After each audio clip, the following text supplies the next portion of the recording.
എൻ്റെ പേര് അലൻറോസ്.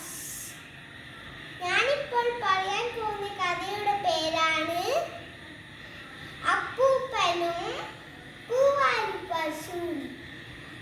ഒരു ഗ്രാമത്തിൽ ഒരു പാവം അപ്പൂപ്പൻ ഉണ്ടായിരുന്നു. ഒരു ദിവസം അപ്പൂപ്പന് പായസം കുടിക്കാൻ കൊതി തോന്നി. പിറ്റേന്ന് തന്നെ അപ്പൂപ്പൻ പാൽ വാങ്ങാനായി ചന്തയിലേക്ക് പുറപ്പെട്ടു.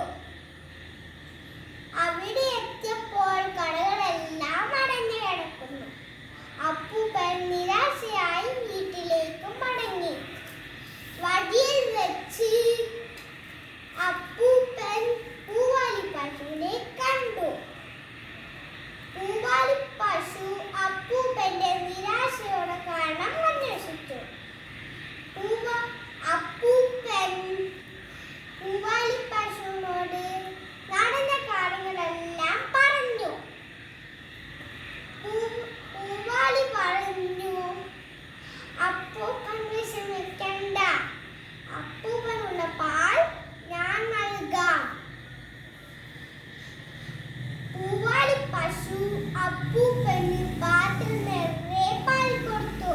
അപ്പൂപ്പൻ ആ പാൽ കൊണ്ട് നിറയെ